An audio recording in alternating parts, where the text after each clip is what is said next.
ഇന്നും ഇന്നലെയായി നമ്മളെ മീഡിയയിൽ വളരെയധികം ചർച്ച ചെയ്തുകൊണ്ടിരിക്കുന്ന വിഷയമാണ് അർജന്റീന ടീം നാഷണൽ ടീം കേരളത്തിലേക്ക് വരുന്നു എന്നുള്ളത്.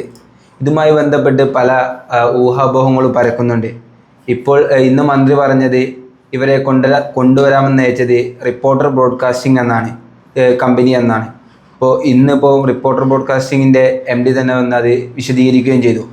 സാറിന് എന്താണ് തോന്നുന്നത് ഈ അർജന്റീന ടീം കേരളത്തിലേക്ക് വരുന്നതുമായി ബന്ധപ്പെട്ട്?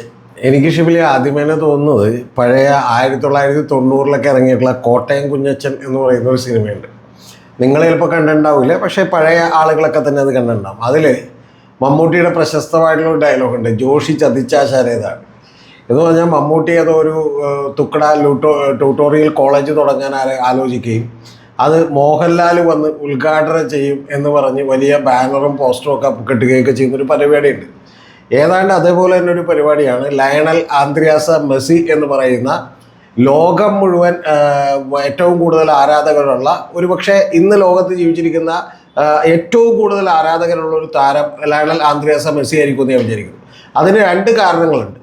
ഇപ്പോൾ ക്രിസ്ത്യാനോ റൊണാൾഡോ ആണെങ്കിലും ലയണൽ മെസ്സിയൊക്കെ ആണെങ്കിലും ഇനി ഫുട്ബോൾ അറിയാത്തവർക്ക് പോലും അവരോടൊരു ആരാധന തോന്നും. കാരണം അവരുടെയൊക്കെ ജീവിതം എന്ന് പറയുന്നത് വളർച്ചാ മുരടിപ്പ് എന്ന് പറയുന്ന ഒരു അസുഖം ബാധിച്ച് കളിക്കളത്തിലേക്ക് ഒരിക്കലും പോകാൻ കഴിയില്ല എന്ന് പറഞ്ഞൊരു താരമാണ് ലയണൽ മെസ്സി. അങ്ങനെ ഉപദേശിക്കപ്പെട്ടതാണ്.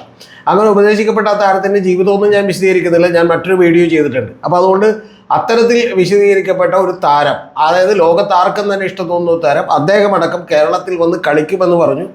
എനിക്ക് തോന്നുന്നത് കോട്ടയം കുഞ്ഞച്ചനിൽ മോഹൻലാൽ മമ്മൂട്ടി പറഞ്ഞ പോലെ ജോഷി ചതിച്ചാശാനെ എന്ന് പറയുന്ന പോലെ ഇന്നിപ്പോൾ ആൻഡോ അഗസ്റ്റിൻ വന്നിട്ട് പറഞ്ഞേക്കുന്നത് അർജന്റീനിയൻ ഫുട്ബോൾ അസോസിയേഷൻ ചതിച്ചോ അല്ലെങ്കിൽ ബാക്കിയുള്ള ചാനലുകൾ ചതിച്ചു എന്നാണ് അദ്ദേഹം പറയുന്നത്. ഇനി AFA അർജന്റീനിയൻ ഫുട്ബോൾ അസോസിയേഷൻ കളിക്കാൻ വന്നില്ലെങ്കിൽ ഒന്നും ചെയ്യാൻ പറ്റില്ല, പുള്ളി എല്ലാം ചെയ്തിരിക്കുന്നു എന്നാണ്.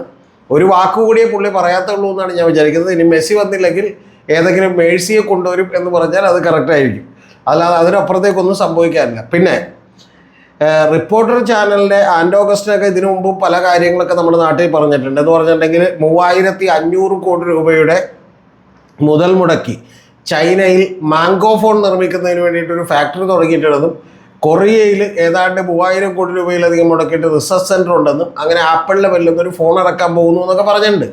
പിന്നെ ഞാനതിനൊന്നും ആൻഡോ അഗസ്റ്റിനെ കുറ്റപ്പെടുന്നില്ല, കാരണം ഒരു ബിസിനസ് അല്ലേ, ചിലപ്പോൾ നഷ്ടങ്ങളും പ്രശ്നങ്ങളും ഒക്കെ ഉണ്ടായേക്കാം. അതുകൊണ്ട് ഞാനത് അവർ തട്ടിപ്പുകാരാണ് എന്നൊന്നും വിളിക്കുന്നില്ല. പക്ഷേ ഇത്തരത്തിലുള്ള ചില പ്രഖ്യാപനങ്ങളൊക്കെ നേരത്തെ ഉണ്ടായിട്ടുണ്ട് എന്നുള്ളതാണ് വാസ്തവം. ഇനി മറ്റൊരു കാര്യം എന്ന് തോന്നുന്നുണ്ടെങ്കിൽ നമ്മുടെ നാട്ടിലൊന്നും പുതുമയുള്ള കാര്യമില്ല. മലയാളികൾ പൊതുവെ ഇത്തരം തള്ളുകളിലൊക്കെ പെട്ടെന്ന് വീണു പോകുന്ന ആളുകളാണ്. നമുക്ക് പ്രതീക്ഷയും ആശയും ഒക്കെ പെട്ടെന്ന് വരുന്ന ഒരാളുകളാണ്. അതിൻ്റെ മറ്റൊരു എക്സാമ്പിൾ കൂടി ഞാൻ പറയാം. 2 കൊല്ലം മുമ്പ് ഞാൻ ചെയ്തൊരു വീഡിയോ, ആ വീഡിയോയുടെ തംബ്നെയിൽ നിങ്ങൾക്കിപ്പോൾ കാണാം. ആ തംബ്നെയിലിൽ ഞാൻ ചെയ്തിട്ടുള്ള വീഡിയോ എന്ന് പറയുന്നത് ബൈജൂസ് ആപ്പ് എന്തുകൊണ്ട് തകർന്നു എന്നുള്ളതാണ്. ഈ ബൈജൂസ് ആപ്പിനെ കുറിച്ച് ഇവിടെ പറയാനായിട്ട് പ്രത്യേകിച്ചൊരു കാര്യമുണ്ട്. അതെന്താണെന്നറിയാമോ? ഈ ലയണൽ ആന്ദ്രിയാസ മെസ്സിനെ ബൈജൂസ് ആപ്പ് തകരുന്നതിന് തൊട്ട് മുമ്പ് യഥാർത്ഥത്തിൽ ഈ പറയുന്ന സോഷ്യൽ മീഡിയയുടെ ബ്രാൻഡ് അംബാസഡറായി നിയമിച്ചിരുന്നു. ഇനി ബൈജൂസ് ആപ്പാണ് നമുക്കറിയാമല്ലോ ഖത്തർ വേൾഡ് കപ്പ് സ്പോൺസർ ചെയ്തത്. ഈ ഖത്തർ വേൾഡ് കപ്പ് സ്പോൺസർ ചെയ്തു എന്ന് പറയുമ്പോൾ ഞാൻ ആ വീഡിയോയിൽ പറഞ്ഞിട്ടുണ്ട്, കേൾക്കാത്തവർ ഒന്നുകൂടി കേട്ടേക്കുക. അന്ന് ബൈജുവിൻ്റെ വരുമാനം എന്ന് പറയുന്നത് 2022-23 വാർഷികത്തിൽ റവന്യൂ എന്ന് പറയുന്നത് 2428 കോടി രൂപയാണ്. നിങ്ങൾ ശ്രദ്ധിച്ചേക്കണം, 2428 കോടി രൂപയാണ്. 3 സ്പോൺസേഴ്സാണ് ഖത്തർ വേൾഡ് കപ്പിനുണ്ടായിരുന്നത്. അതിലൊന്ന് ബൈജൂസ് ആപ്പാണ്, രണ്ടാമത്തേത് ഖത്തർ എയർവേസ് ആണ്. ഖത്തർ എയർവേസിൻ്റെ വരുമാനം എത്രയാണെന്നറിയോ? ഒരു കൊല്ലം 1 ലക്ഷം കോടി ആണ്. 1 ലക്ഷം കോടി. അതേസമയം മറ്റൊരു സ്പോൺസർ കൂടി ഉണ്ടായിരുന്നു, അതിൻ്റെ പേര് കിയ എന്നാണ്. നമുക്കെല്ലാം അറിയുന്ന കിയ കാർ കമ്പനിയാണ്. അവരുടെ വരുമാനം ഒരു കൊല്ലം എന്ന് പറയുന്നത് 4 ലക്ഷം കോടിയാണ്. എന്ന് പറഞ്ഞാൽ 4 ലക്ഷം കോടിയും 1 ലക്ഷം കോടിയും ഒക്കെ വാർഷിക വരുമാനമുള്ള കമ്പനികൾ സ്പോൺസർ ചെയ്യുന്ന ഒരു കാര്യമാണ് നമ്മുടെ പ്രിയപ്പെട്ട ബൈജൂസ് ആപ്പ് 2428 കോടി രൂപ മുടക്കി ഖത്തർ വേൾഡ് കപ്പ് സ്പോൺസർ ചെയ്ത് 2428 കോടി റവന്യൂ ആണ് കേട്ടോ. അപ്പോൾ ലാഭം എത്ര ഉണ്ടാവും? കൂടിയെന്നൊരു 200 കോടി ഉണ്ടാവും, അല്ലെങ്കിൽ പോട്ടെ ഇനി ഒരു 300 കോടി ഉണ്ടാവുമെന്ന് വിചാരിക്കാം, അല്ലെങ്കിൽ 400 കോടി ഉണ്ടാവുമെന്ന് വിചാരിക്കും. അപ്പോൾ അങ്ങനെ ഉണ്ടെങ്കിൽ പോലും അന്നേരം ബൈജുവിൻ്റെ ലോസ് എത്രയെന്നറിയോ? 4589 കോടിയാണ്. ഈ 2428 കോടി രൂപ വരുമാനമുള്ള കമ്പനിക്ക് എങ്ങനെയാണ് 4589 കോടി ലോസ് വരിക എന്നൊക്കെ അറിയണമെങ്കിൽ മറ്റേ വീഡിയോ കണ്ടാൽ മതി, ഞാനതിൻ്റെ ലിങ്ക് താഴെ കൊടുത്തിട്ടുണ്ട്. അപ്പം ഞാൻ പറഞ്ഞത് നമ്മുടെ മലയാളികൾ ഇത്തരത്തിലുള്ള ഗിമ്മിക്കുകളിലൊക്കെ പെട്ടെന്ന് വീണു പോകുന്ന ആളുകളാണ്. ഇനി മാംഗോ ഫോണിന്റെ ബ്രാൻഡ് അംബാസിഡേഴ്സ് ഈ ആൻഡോ അഗസ്റ്റിനും അഗസ്റ്റിൻ ബ്രദേഴ്സും ഒക്കെ കൂടി തുടങ്ങിയിട്ടുള്ള മാംഗോ ഫോണിന്റെ അവര് ഫുൾ ഫ്രണ്ട് പേജ് പരസ്യം കൊടുത്തിരുന്നു എല്ലാ പത്രത്തിലും. അതിന്റെ ബ്രാൻഡ് അംബാസിഡർമാർ ആരൊക്കെയായിരുന്നു അറിയോ? സച്ചിൻ ടെണ്ടുൽക്കറും അമിതാഭ് ബച്ചനും ഒക്കെ ആയിരുന്നു. അപ്പൊ അതുകൊണ്ട് ഇപ്പം ലയണൽ ആന്ദ്രിയാസ് മെസ്സി വന്നാൽ നല്ലത്, വരില്ല എന്നൊന്നും ഞാൻ ഉറപ്പിച്ച് പറയുന്നില്ല. വേറെ ഏതെങ്കിലും സ്പോൺസർ വരികയും ചിലപ്പോൾ ഇനി അതിൻ്റെയൊക്കെ നിയമങ്ങളൊക്കെ ഫുൾഫിൽ ചെയ്യുകയൊക്കെ ചെയ്തിട്ടുണ്ടെങ്കിൽ വന്നേക്കാം. ഇപ്പം നമുക്കറിയാൻ കഴിയുന്ന ഒരു കാര്യം, ഏതാണ്ട് ഒരു 300 കോടി രൂപ ഇതിന് ചിലവ് വരും എന്നാണ്. എന്ന് പറഞ്ഞാൽ ഒരു 150-175 കോടി രൂപ അർജന്റീനിയൻ ഫുട്ബോൾ അസോസിയേഷൻ കൊടുക്കണം. പിന്നെ അവരെ കൊണ്ടുവരാൻ വരുന്ന ചിലവ് തന്നെ 100 കോടിയാണ്. അപ്പോൾ എന്താണെങ്കിലും ഇപ്പം 2 മത്സരങ്ങൾക്ക് വേണ്ടിയിട്ടാണ് ഇങ്ങോട്ട് കൊണ്ടുവന്നത്. 300 കോടി ചിലവ് വരുമെന്ന് പറഞ്ഞിട്ടുണ്ടെങ്കിൽ 50 റാങ്കിങ്ങിൽ താഴെയുള്ള വേറെ ഏതെങ്കിലും ടീമിലെ എതിരെ കളിക്കാൻ വേണ്ടി കൂടി കൊണ്ടുവരണമെന്ന് നിങ്ങൾ മനസ്സിലാക്കണം. അപ്പം ഇത്തരം പരിപാടികളൊക്കെ ചെയ്തിട്ടുണ്ട്. അതിൽ ആൻഡോ പറയുന്നത് എന്താണെന്ന് വെച്ചിട്ടുണ്ടെങ്കിൽ, ഞങ്ങൾ എല്ലാ നിബന്ധനകളും, ഒരുപാട് കണ്ടീഷൻസ് ഉണ്ട്. അതായത് അതിൽ ഗവൺമെൻറ് അടുത്ത് മേടിക്കേണ്ട ഓർഡേഴ്സ് ഉണ്ട്, സ്റ്റേഡിയത്തിൻ്റെ ആവശ്യമുണ്ട്, ഹോട്ടലിൻ്റെ ആവശ്യമുണ്ട്. അപ്പോൾ സ്റ്റേഡിയം ഹോട്ടലൊക്കെ റെഡിയാണ്.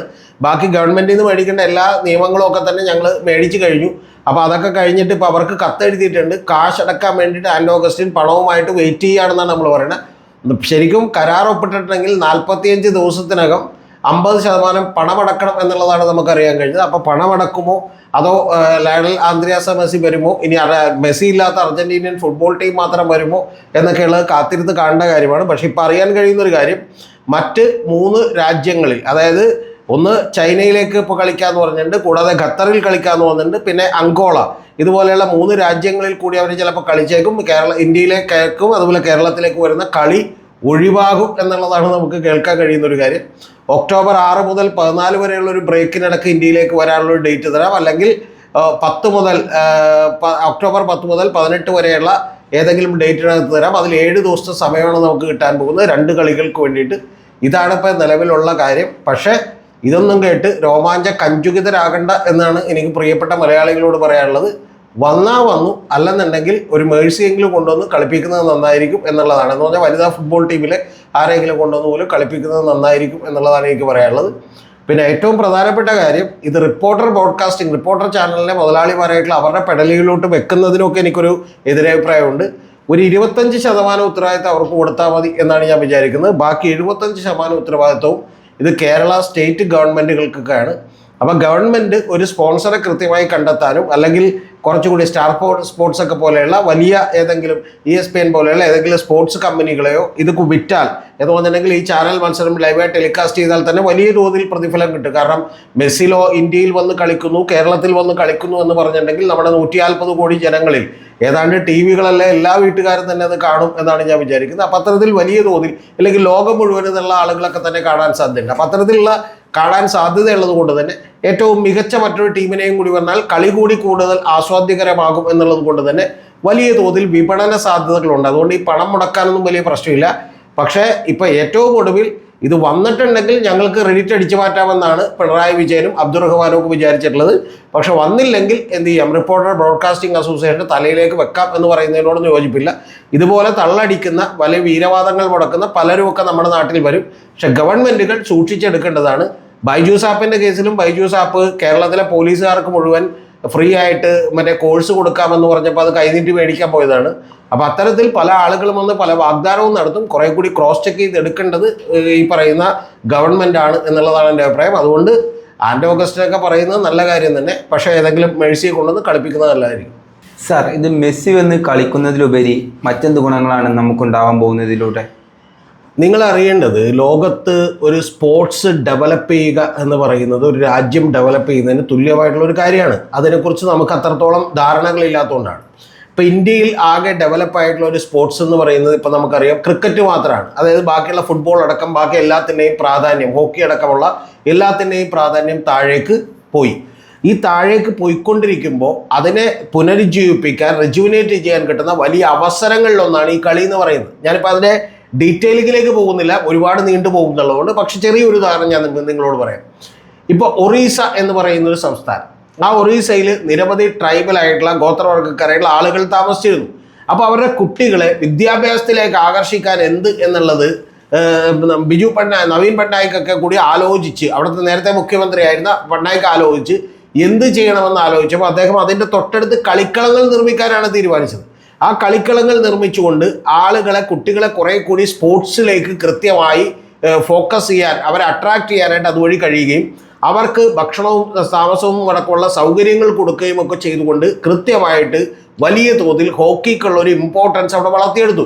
അതുകൊണ്ട് ഇന്ന് ഭുവനേശ്വർ അറിയപ്പെടുന്നത് ഹോക്കി ക്യാപിറ്റൽ ഓഫ് ഇന്ത്യ എന്നാണ്. ഇന്ത്യയുടെ കളിക്കാരിൽ ഏതാണ്ട് 6 പേർ ഈ പറയുന്ന സാധാരണക്കാരായിട്ടുള്ള വളരെ ദരിദ്രമായിട്ടുള്ള സാഹചര്യങ്ങളിൽ നിന്ന് വന്നിട്ടുള്ള ഗോത്രവർഗ ആദിവാസി സമൂഹങ്ങളിൽ നിന്നുള്ളവരാണ്. അവർ ബേസിക്കലി ഒരു മെയ്യുടെ കരുത്തുകൊണ്ടും അവർ വളരുന്ന ടെറൈനൊക്കെ കൊണ്ടുപോയിട്ടൊക്കെ തന്നെ വലിയ തോതിൽ സ്പോർട്സിന് അനുകൂലമായിട്ടുള്ള ഒരു സാഹചര്യം ഇന്ത്യയിലുണ്ട്. അപ്പം ഞാനീ പറഞ്ഞത്, ഇനി അടുത്തൊരു സെഗ്മെന്റ് നിങ്ങളൊന്ന് ആലോചിച്ച് നോക്കുക. കേരളം അടക്കമുള്ള സ്ഥലങ്ങളിൽ നമ്മൾ ഫുട്ബോളും ക്രിക്കറ്റും അതുപോലെ ചെസ്സും ക്യാരം ബോർഡും ഔട്ട്ഡോർ ഗെയിംസും ഒക്കെ തന്നെ പ്രോത്സാഹിപ്പിച്ചാൽ ഞാൻ 100% ഉറപ്പിച്ച് പറയുന്നു, ലഹരി എന്ന് പറയുന്ന ഒരു കാര്യത്തിൽ നിന്ന് പോലും വിമുക്തി നേടാനുള്ള ഒരു കാര്യം കൂടിയാണ്. അപ്പം എത്തരത്തിൽ നമ്മുടെ ഒന്ന് സമൂഹത്തിൻ്റെ അവഗണനയേറ്റ് ഒരു മുഖ്യധാരയുടെ ഭാഗമല്ലാതെ കിടക്കുന്ന കുട്ടികളെ ഇതിലേക്ക് ആകർഷിക്കാനുള്ള ഏറ്റവും നല്ല മാർഗമാണ് സ്പോർട്സ് എന്ന് പറയുന്നത്. രണ്ടാമത്, നേരത്തെ പറഞ്ഞ പോലെ നമ്മുടെ യുവത്വത്തിൻ്റെ ഒരു കായികമായിട്ടുള്ള വികസനത്തിനും അതുപോലെ തന്നെ അവരുടെ ശരീരത്തിനും അതുപോലെ തന്നെ ഒരു എക്സസൈസിനും ഒക്കെ തന്നെ ഇത് ഉപകരിക്കുന്നു. മാത്രമല്ല മാനസികമായ ഗുണത്തിനും. തോക്കാൻ നമ്മുടെ കുട്ടികൾ പഠിക്കും യഥാർത്ഥത്തിൽ സ്പോർട്സ് ഉണ്ടെങ്കിൽ. നമ്മുടെ കുട്ടികൾ തോക്കാൻ പഠിക്കാത്തത് കൊണ്ടാണ്, വീഡിയോ ഗെയിമുകളിൽ മാത്രം തോക്കുന്നതുകൊണ്ടാണ് നിങ്ങൾ അറിയേണ്ടത് 10ാം ക്ലാസ്സിൻ്റെ റിസൾട്ട് വരുമ്പോൾ ആത്മഹത്യകൾ ഉണ്ടാകുന്നത്. അപ്പം അങ്ങനെ കുറെ കൂടി അവർ ആളുകളുമായി കൂടിച്ചേർന്ന് കളിക്കുകയൊക്കെ ചെയ്യുന്ന ഒരു സാഹചര്യം ഉണ്ടാകും. അത് വലിയ തോതിലുള്ള മാറ്റമുണ്ടാകും.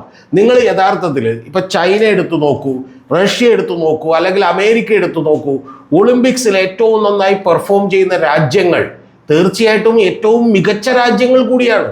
അതായത് സാമ്പത്തികമായും അതുപോലെ ആളുകളുടെ ജീവിത നിലവാരത്തിലുമെല്ലാം വലിയ തോതിൽ ഉന്നതി നേടിയിട്ടുള്ള രാജ്യങ്ങളാണ്. അതിന് ഇതെല്ലാം സഹായിക്കുമെന്നുള്ളതാണ് വാസ്തവം. അപ്പോൾ യഥാർത്ഥത്തിൽ ഇന്ത്യയുടെ തളർന്നു കിടക്കുന്ന സ്പോർട്സ് എന്ന് പറയുന്ന ഒരു മേഖല, ആ മേഖലയിൽ തന്നെ ഏറ്റവും കൂടുതൽ തളർന്നു കിടക്കുന്ന ഫുട്ബോൾ എന്ന് പറയുന്ന ഒരു മേഖല, ആ മേഖലക്ക് വലിയ തോതിൽ ഉണർവേകാൻ ഈ കാര്യം സഹായിക്കുമായിരുന്നു. ഇത് മാത്രമല്ല ഞാൻ പറയുന്നത്, ഇത് ഒരൊറ്റ ഇവൻ്റാണ്. ഇതുപോലെയുള്ള നിരവധി ഇവൻറ്റുകൾ വെച്ചിട്ട് ഇത് കൂടുതൽ നമ്മൾ കണ്ടിന്യൂസ്ലി ഒരു വലിയ പദ്ധതിയോടുകൂടി നടത്തിക്കൊണ്ടു പോയാൽ ഇത്തരത്തിൽ വലിയ തോതിൽ താരങ്ങളെ നമുക്ക് സൃഷ്ടിച്ചെടുക്കാൻ കഴിയുമായിരുന്നു. കേരളത്തിൽ നിന്ന് പോലും, ഇപ്പം മലപ്പുറം പോലെയുള്ള പ്രദേശങ്ങളിൽ നിന്ന് പോലും യഥാർത്ഥത്തിൽ നമ്മൾ കൃത്യമായി യങ് ടാലൻസിനെ കണ്ടെത്തി നർച്ചർ ചെയ്താൽ ഇന്ത്യൻ ടീമിലേക്ക് നമുക്ക് നിരവധി പേരെ സംഭാവന ചെയ്യാൻ കഴിയുമായിരുന്നു. ഇപ്പം നേരത്തെ ഉള്ളത്രയും കോൺട്രിബ്യൂഷൻ നമുക്ക് ഇന്ത്യൻ ടീമിനകത്ത് നമ്മുടെ കേരളത്തിൽ നിന്നില്ല. അപ്പം ഞാൻ പറഞ്ഞു വന്നത്, ഇത്തരത്തിലുള്ള കാര്യങ്ങൾക്കെല്ലാം തന്നെ വലിയ തോതിൽ സമൂഹത്തിൽ തന്നെ വളരെ ഗുണകരമായ മാറ്റമുണ്ടാക്കാൻ പോകുന്ന ഒരു കാര്യമാണ് ഔട്ട്ഡോർ ഗെയിംസ് എന്ന് പറയുന്നത്. അതിന് വലിയ ഉണർവുണ്ടാക്കാൻ ഇത് സഹായിക്കുമായിരുന്നു. പക്ഷേ ഇത്തരം തള്ളുകളും അതുപോലെ തന്നെ വ്യാജമായിട്ടുള്ള വാഗ്ദാനങ്ങളും നൽകി ജനങ്ങളെ പറ്റിക്കുകയല്ല, ഇതിൻ്റെ പുറകിൽ ആത്മാർത്ഥമായിട്ടുള്ള പരിശ്രമം വേണം. കൂട്ടത്തിൽ ഇവരൊക്കെ കുറച്ച് കോടികൾ ഉണ്ടാക്കിക്കൂടെ, നമുക്ക് പ്രശ്നമില്ല.